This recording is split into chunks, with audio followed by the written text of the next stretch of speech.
So we could talk forever, Mike, but we brought you on. Let's start with the just QBs or receivers. Yeah, what do you want to do? We wanted to talk receivers first. Let's talk about the receivers. Marvin Harrison Jr. has the huge game last week. Were you concerned coming out of week 1, and were you surprised with what he did in week 2?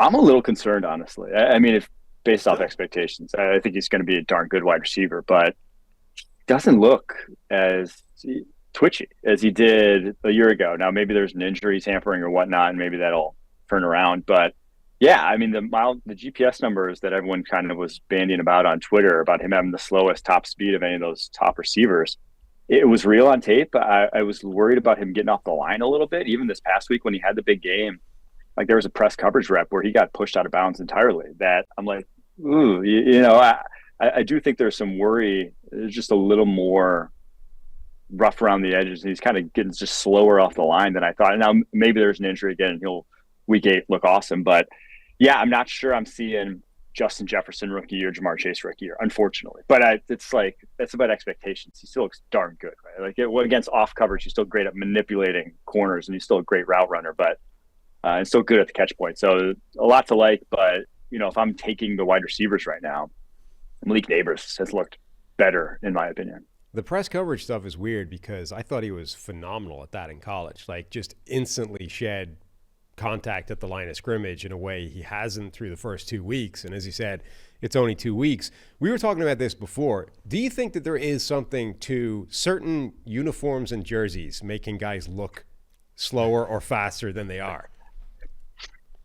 I don't think so. I do think turf versus grass is real. Agreed. Like if you're evaluating on turf versus evaluating on grass, there's a difference. But jerseys, maybe I just subconsciously haven't gotten to that point where I've admitted my bias yet, and there is, and I'm just not woke to it yet. But to me, no, I don't think I've noticed jerseys looking faster. I mean, you've come up with name biases, right? You were like, oh, dude, guy with a normal name just doesn't get the right credit, right?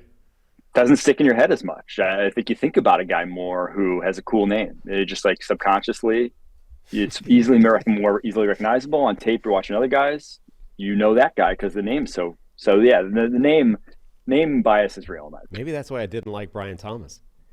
Yeah, it's too. That honestly is a great. He's got a boring ass name. It's like top 5 name in the world, Brian, right. Or in the country. Brian Thomas can't have that. Maybe Never be good. Maybe suddenly the veil has been lifted from my eyes. What'd you say? Brian Thomas is a left guard. Brian Thomas is a left guard. Oh man, it's like a guy named Bear that's like trying to be a kicker. It's like, no, that doesn't work. Exactly. Malik Nabers, what did you see from him with his 18 targets this week? Yeah, he's just different caliber of athlete, and it still looks like it. He's not a great route runner though, still, which is wild. I mean, like he's kind of. I think we used to always at PFF talk about the Michael Thomas plan for guys as a rookie, where it's like run a slant, run a go, run a post, and one cut routes. And that's like with Nabers. On those, he's awesome. If he just has to make one cut, you're not sticking with him off that cut. But like the other stuff is kind of just, he's going to need to get better at it. And I trust that he will. He's still super young. But man, just freaky athlete. The ball skills, the attack, the physicality, I think has been the biggest thing to me that I wasn't always sure of playing the slot and who he's going up against at the catch point at times when you are a slot receiver in college football. You're going up against maybe like slot corners or safeties who maybe don't have ball skills. So I was like, what's it going to look like against outside NFL corners? He's looked good in that regard. And obviously the 4th down drop aside, and that's going to stick in his mind for a while here. But the rest has been really, really impressive. And just the yak is different level. And that's like everyone wants yak nowadays, right? Everyone's just throwing underneath and saying, go give me a first down because of how defense they're playing. And so to have a guy like that, now, if they just had more around him and a quarterback, it would be nice. But like, that's a great starting point for the Giants. Yeah, I want to give Brian Daboll credit, and I did on our Monday show. A lot of people talk about feeding your playmakers. I mean, there's no better example than that, having 2/3 of the targets go to Malik Nabers, and he deserves all of them. Like as you said, I don't know if there's other guys that you really want to be feeding. The next adjustment for the Giants, of course, is figuring out when people take away Nabers. But good job by Brian Daboll finding ways to get Nabers the ball and get him the ball in space to be able to use that athleticism, as you mentioned. He also apparently asked him, just like, hey, what plays do you feel good at or good about right now? And Nabers just gave him a list, and like, that's what he called. Shallow cross. But that was like, it's like he just called from this list of 5 plays for the second half of the game. It is funny because I agree Nabers like lacks a little bit of polish. I feel like he comes off his feet a little bit too much, like he's jumping for a lot of passes that he doesn't need to. I mean, if he refines parts of his game, absolutely can be special, but love what I've seen so far. How about a couple of the other – let's go Brian Thomas Jr. really quick because we talked about him a ton on the show. I don't remember where you stood on him pre-draft, but what was your pre-draft on Brian Thomas and what you've seen so far? I liked him a lot. I thought he was kind of in that same bucket I just talked about with Nabers, where a few routes he's awesome at, and vertical tree, he's just unbelievable in that his top speed is special for a bigger wide receiver. And when you have that, like, kind of like a DK Metcalf can't run every route, but he's so effective at the routes he does that it's still so dangerous. That's what I thought Brian Thomas Jr. was. So I had him like 25th on the board. So like where they drafted him, that's where I was comfortable drafting him. But I think he's even showed me a little bit more even early on. I think he's quite clearly, just from the tape, the Jaguars' best wide receiver. And now drop, I think, like some not on the same page stuff you've seen from him so far. And it's like, whatever. It's a rookie, game 2, game 1 in his career. Not that big a deal. But I've seen stuff from like a pure physical perspective that's just, it's unique, right? The guy that big, that explosive, that can then stop and turn his hips, that's flexible, that I think the sky really is the limit for him. And I maybe didn't give him enough credit coming out. I thought he would be a limited receiver. I didn't give enough credit for what he could become. And I think we've seen even that early on, and that if the Jaguars offense could just get out of their own way, he could be a 1,000-yard receiver this year easily. Yeah, I certainly didn't give him enough credit coming out for what he could be. Agreed with you that he was a limited receiver in terms of stylistically what he does well. Was even lower on you in terms of how effective that would be. But I've been so impressed by some of his route running nuance right away. Like, he's looked really good at some of the stuff that just wasn't on his tape. Not necessarily because he couldn't do it, just because they didn't ask him to do it at LSU. Like, some of that stuff has been really impressive through 2 weeks, to the point where, they might need him to be this guy, but he can step in and be the Jacksonville equivalent of Nabers or Marvin Harrison, like their number 1 receiver who does run a complete route tree. It's 100%. And I think he is, right? I think he is right now their best receiver. Yeah. I don't think it's even like a debate. Interesting time in Jacksonville, too, because Trevor Lawrence's average depth of target, I think it's around 11. I know he was over 10 in the first game and over 12 in the second game. Never seen him throw the ball down the field that much, which is like when you add Gabe Davis, you add Brian Thomas, it's like, okay, you want to do that, but now I think they're lacking the underneath stuff. Can Brian Thomas Jr. advance his game to be that all-around type of guy and catch the quick out, right, and just not have those lulls? But yeah, I've been impressed as well with the same things you're saying. Guys like Rome Odunze, Xavier Worthy, a couple other first rounders. What have you seen from those guys so far? I thought Rome week 1, and I think he was banged up heading into week 2.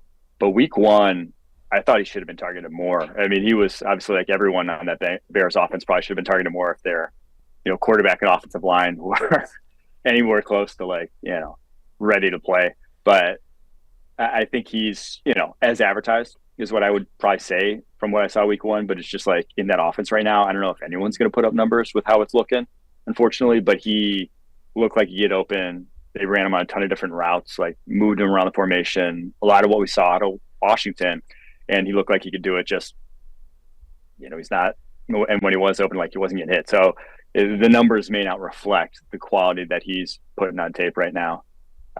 Who else did you mention there? Xavier Worthy? Xavier Worthy. We saw the 2 touchdowns in week 1, a little bit quieter in week 2 for the Chiefs. Yeah, I mean, Mahomes tried to throw him a go ball, right, one-on-one. That's not his game, in my opinion. I don't think that's ever going to be his game. You have the Cam Taylor-Britt pick on that. Obviously, it's a great play, but like he is the corner post. He's that guy who's running from the slot or who's like going in motion to run that route. He's not just line him up on the outside, send him deep. He's too slight. The corners are going to get their hands on him, but man, the speed we saw on the end around, you just see it when they do just let him rip down the field, it's just a different element to that offense that is, that's who he was. You weren't thinking he was going to be Mr. 100 catch, 1,500 yards. That's not what he ever was going to be as a first-round wide receiver.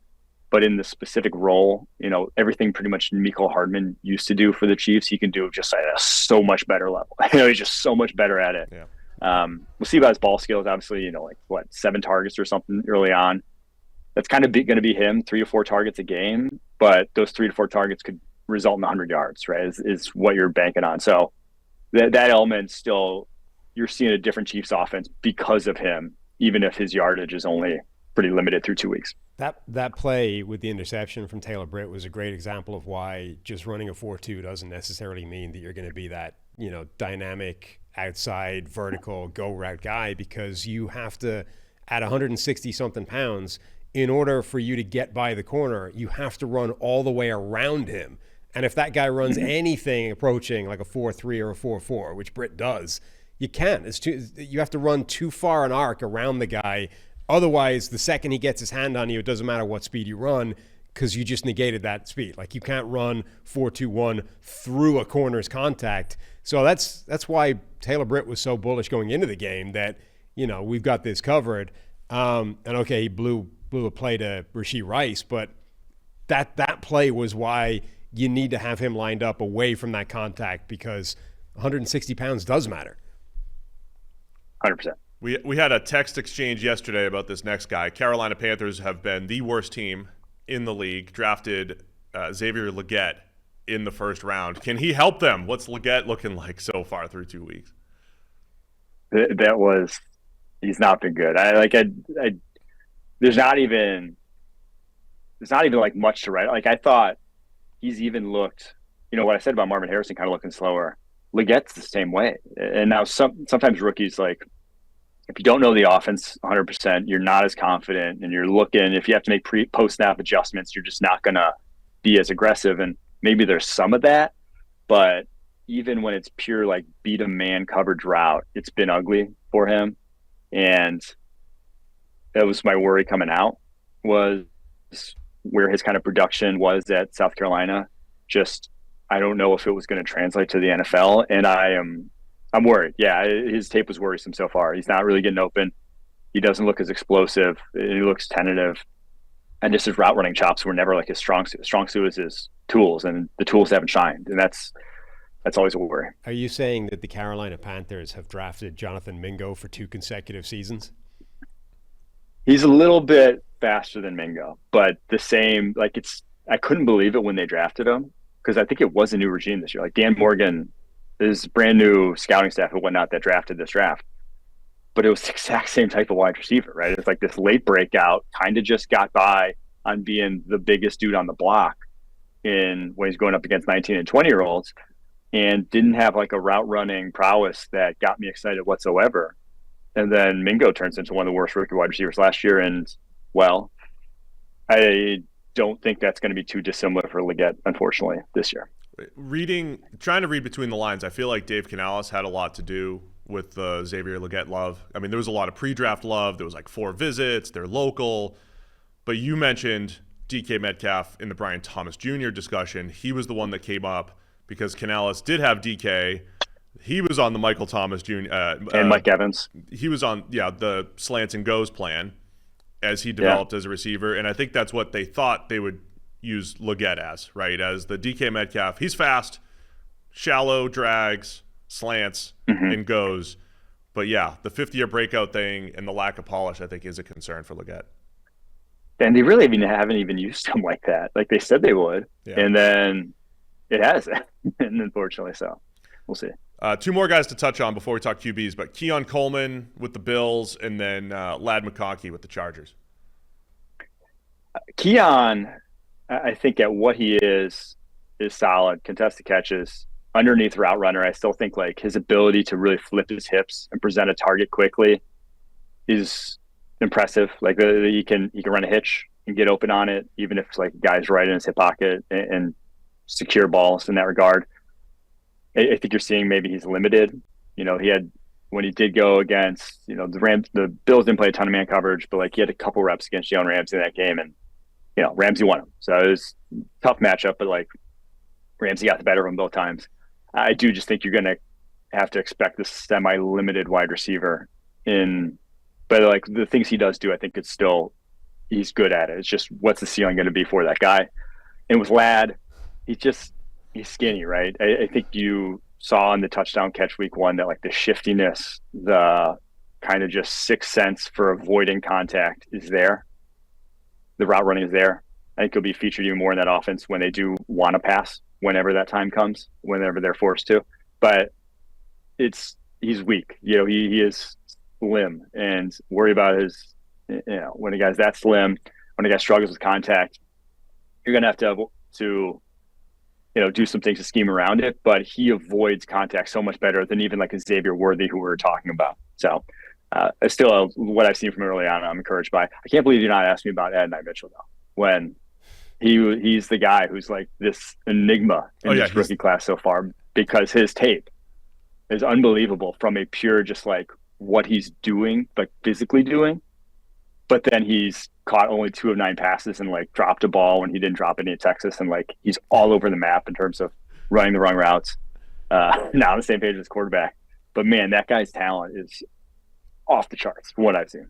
My apologies. We put the list together, and I meant to add your guy, Adonai Mitchell, because he could easily have like 400 yards through two games with the deep balls that have been missed there, right?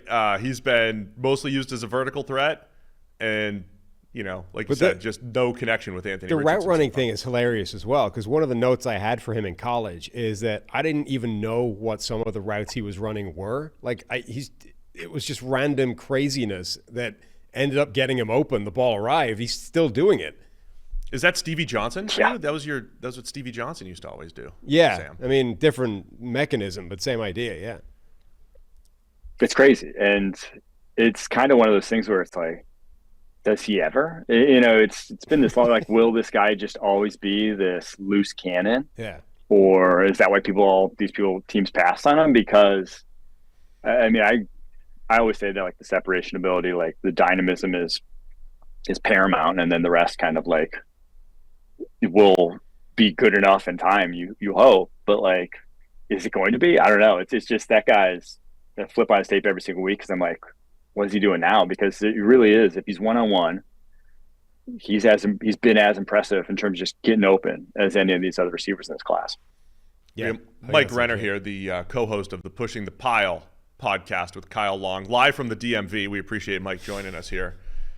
Stole a joke from somebody in the chat. They asked if you're at the DMV. Oh, yeah? So now it's That's like the funniest thing you've said in years, and you stole it from the Stole chat. it. Yeah, completely stole it.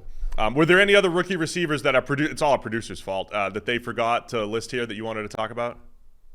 I think I'd like what I've seen from Jalen Polk. He's probably the other one where I'm like, oh, that's interesting. He's like, could be a good possession receiver if they, another team that's like, if they wanted to pass, he's been impressive in that regard. And also Mason Tipton, that guy can fly. I'm interested, like the Saints offense in general.